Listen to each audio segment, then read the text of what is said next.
సమరస్తే ఇంతవరకు ఎన్ని తప్పులు చేసుకుందో అది దేవుడికి తెలుసు. సమరయ స్త్రీని ఒక్కసారి దేవుడు దర్శించినప్పుడు ఆమె బ్రతుకు మారిపోయింది. ఆమె హృదయం కడగబడింది. ఆమె వస్త్రం ఎలా ఉన్నాయో మనకు తెలియదు. ఆమెకు ఎంతమంది పెనిమిట్లో ఆమెకు తెలుసు, దేవునికి తెలుసు. ఆమె ఏ స్థితిలో ఉందో, ఏ అంతకంటే స్థితిలో ఉందో ఆమెకు తెలుసు, దేవునికి తెలుసు. మనుషులు కొంతవరకు చూడగలిగినారు, కానీ దేవునికి సమస్తం తెలుసు. నీ నీళ్లు నేను నాకు కొన్ని దాహం ఉంది అమ్మా నాకు నీళ్ళు అంటే ఆమె హృదయం కడిగింది. ఒక్కసారి దేవుని దర్శించాడు, దేవునితో మాట్లాడుతున్నాడు అంటే నీ హృదయం కూడా కడగబడాలి. మళ్ళీ పాత స్వభావము ఒకవేళ నీలో ఉన్నట్లయితే నీకు దేవుని ప్రత్యక్షత ఆ తాకిడి అనేది లేదు అని గుర్తించుకోవాలి. హల్లెలూయా, హల్లెలూయా. ఏం చెప్పాలి? ఒక్కసారి దేవుడిని తాకిండు అంటే నీ ప్రవర్తన మారుకోవాలి. అట్లానే మారలేదు అంటే ఏంటంట? దేవుని ప్రశస్తత ఇంకా నీకు కనపరచబడలేదు. హల్లెలూయా, హల్లెలూయా. మారు మనసు ఒక్కసారిగా ఆమె వేశ్య కావచ్చు, ఆమె అంటరాంతానిగా ఉండొచ్చు, ఆమె తక్కువ వర్గానికి చెందిన ఆమె కావచ్చు, కానీ ఆమె దగ్గరికి ఎప్పుడైతే దేవుడు వెళ్ళి ఆమెతో మాట్లాడినాడో ఆ మాటలు ఆమెను ప్రభావితం చేసినాయి. ఆమె మనసు మారింది, ఆమె శరీరం కాదు. హల్లెలూయా, హల్లెలూయా. ఆమె శరీరం కాదు కడగబడింది, ఆమె మనసు కడగబడింది. ఈ రోజు నీ మనసు కడగబడాలి. ఎందుకంటే పరలోక రాజ్యము సమీపిస్తున్నది. పరిసయ్యుల మనం నటించడానికి వీలేదు. మనకు కావాల్సిన సాంప్రదాయాలు కాదు, మత నిష్ఠత కాదు, నీ హృదయం కావాలి దేవునికి. నీ మార్పు చెందిన హృదయం దేవునికి కావాలి. ఈరోజు ఆయన మార్గాలు సరళం చేసే విధంగా ఉండాలి. ఆయన త్రోవలు సిద్ధపరిచేటట్టుగా ఉండాలి. అది కదా దేవుడు కోరుకునేది. ఈ రోజు దేవుని దగ్గర ఎక్స్పెక్ట్ చేసేది ఏంటంటే ఒక మారు మనసు కలిగిన జీవితం. పరిసయ్యులను నటించొద్దు. పరిసయ్యులకు ఎక్కడ కూడా ఆధారం దొరకలేదు దేవుని దగ్గర నుంచి. వాళ్ళు ఎన్నిసార్లు ట్రై చేసినా కానీ వాళ్ళ హృదయం చూసే దేవుడు కాబట్టి వాళ్ళు ఎన్నిసార్లు హెచ్చరిస్తూ వాళ్ళకి ఎన్నోసార్లు మాట ద్వారా చెప్తున్నా కానీ వారి మనసు మారట్లేదు. కొంతమంది ఎంత చెప్పినా మనసు మారదు. ఎన్నిసార్లు గతించినా, ఎన్ని బలంగా వచ్చినా వాళ్ళ మనసు మారదు. వాళ్ళ మనసు ఎలాంటి మనసు అంటే ఏ రోజు లాంటి మనసు వాళ్ళది. వాళ్ళ మనసు ఎలాంటిదంటే దేవునికి వ్యతిరేకమైన గుంపులో ఉండే వారిలో ఉండే మనసు వారి. పరిసయ్యుల వారి మనకు కావాల్సింది ఆచారాలు కాదమ్మా, పద్ధతులు కాదు. మనకు కావాల్సింది ఆదివారం ఆరాధన అంటే ఏదో ఆచారంగా వెళ్ళి మనం కూర్చోడం కాదు. ఎప్పుడైతే నీ హృదయం మారుతుందో అప్పుడు దేవుని క్రియలు నీలో జరగడం ప్రారంభిస్తుంది.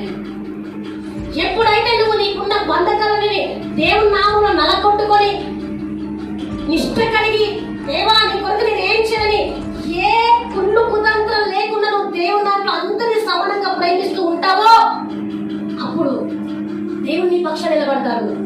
నీకు ఏ అపాయం రాకుండా చేస్తాడు. నువ్వు ఎలా ఉన్నా కానీ నేను దేవుడు ఆశీర్వదించడు. నీ మనసు మారి నువ్వు వస్త్రహీనుడు అయితే నీ మనసు మారి దేవుడిని ఆశీర్వదిస్తాడు.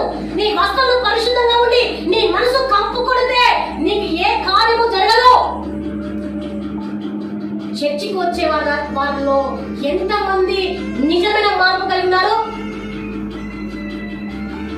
మంచి మంచి సారీస్, మంచి మంచి సూట్లు వేసుకొని పోవటం వలన నువ్వు పరిశుద్ధుడివి, పరిశుద్ధురాలివి కావు. మంచి మంచి ఆభరణాలు పెట్టుకొని నువ్వు మంచి పద్ధతిగా చైర్లో కూర్చుంటే నువ్వు పరిశుద్ధురాలివి కాదు. నీది మారాల్సింది నీ మనసు. నువ్వు మంచి మంచి వస్త్రాలు వేసుకుంటే వల్ల దేవుడికి మహిమ రాదు. నువ్వు మంచి మంచి ఆభరణాలు పెట్టుకున్నట వలన దేవునికి మహిమ రాదు. నీ మనస్సు కావాలి. ఆభరణం లాగా నీ మనస్సు ధరించుకోవాలి. హిమము కంటే తెల్లగా, ఇసువు కంటే మంచి తెల్లగా నీ మనస్సును కడుగు ప్రభుని దేవుని ప్రతి క్షణము అడగాలి. సమరయ స్త్రీ మనస్సు మార్చబడింది, కడగబడింది. ఇక మీద ఎప్పుడు ఆమె పాపం చేయలేదు. ఈరోజు నీ మనసు మారట్లేదు కానీ నువ్వు ప్రార్థన చేస్తున్నావు. నీ మనసు మారట్లేదు కానీ నువ్వు ఉపవాసం ఉంటున్నావు. నీ మనసు మారట్లేదు కానీ నువ్వు భయభక్తి నటిస్తున్నావు.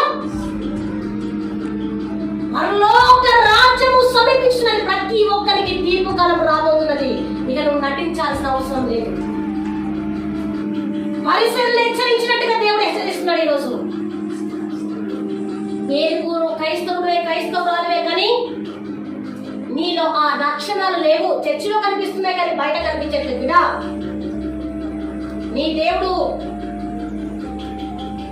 రాయబారిగా నువ్వు ఎవరు తీసుకెళ్తే నీకు సపోర్ట్ చేసేవాడిని, నేను ఎవరు ఎంకరేజ్మెంట్ చేసేవాడిని ఒప్పుకోడు దేవుడు.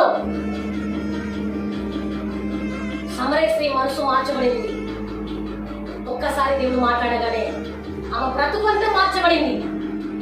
ఇక మీద ఆమె ఎప్పుడు పాపం చేయలేదు. వెళ్ళి ఏం చేసింది? నజరేయుడైన యేసు, మేము ఎదురు చూస్తున్న మెస్సయ్య నువ్వేనా అని అడిగి ఆ పట్టణానికి ఆమెకు అర్హత లేదు. ఆమె ఊరు చివర ఎక్కడో బావిలో నీళ్ళు చేతులకు వచ్చింది. ఈరోజు నువ్వు కూడా అంటలందరిగా ఉన్నావా? వెలివేయమంటలంగా ఉన్నావా? నేను ఎవరు పట్టించుకోవట్లేదా?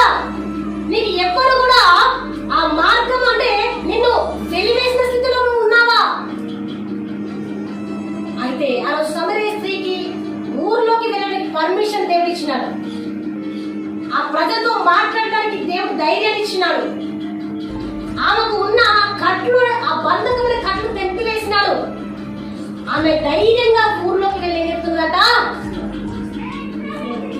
నేను ఏమి చెప్తున్నది?